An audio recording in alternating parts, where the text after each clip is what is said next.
আমরা একটা গ্রসারি শপে গেছি। ওখানে আমি আর মা গেছিলাম। মা আমাকে বলেছিল যে আমি একটা জিনিস কিনতে যাব। কি জিনিস? মা বলেছিল শুধু চা পাতা কিনতে যাবে।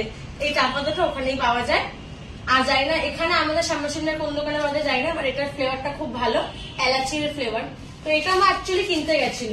তার বদলে মা কি কি কিনে নিয়ে এসছে মা একটু দেখাও নিচে। তার বদলে মা এত কিছু জিনিস কিনে নিয়ে এসছে। এবার কি কি কিনেছেন সেগুলো বলবো।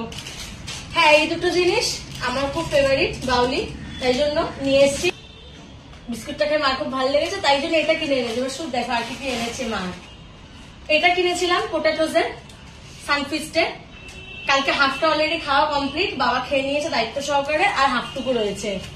আর এটা আমি নিজের জন্য কিনেছি, জাস্ট জিঞ্জার, একটা আদার ফ্লেভার। এটা আমি নিজের জন্য কিনেছি, আর বলেছিলাম যে আমি হচ্ছে বিস্কুট লাভার। মা আবার কি কিনেছে নিজের জন্য? এটা কি? চিড়ে ভাজা, তাই তো? ঠিক বললাম তো? হ্যাঁ, এটা চিড়ে ভাজা। আর কি কিনেছে? সাদা তিল। আচ্ছা, এটা কি এনেছ? এটা কি মা? এটা কি মা? দারচিনি, লবঙ্গ। আর এটা কি মা? ধনে। ধনে। আর হচ্ছে এই যে ইপি।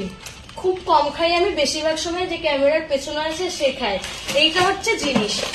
কিনতে গেছিল একটা জিনিস, কিনে নিচ্ছি আমরা এতগুলো জিনিস। এই জন্য কালকে বাবা আমাদেরকে, মাকে অত কিছু বলে না, আমাকে বলেছে তোরা তো কিনতে গেছিলি মাত্র একটা জিনিস, তার পরিবর্তে এতগুলো জিনিস নিয়ে এসছিস। এটা কি তোমাদের সঙ্গে এরকমই হয় যে একটা জিনিস কিনতে গিয়ে এতগুলো জিনিস কিনে নিয়ে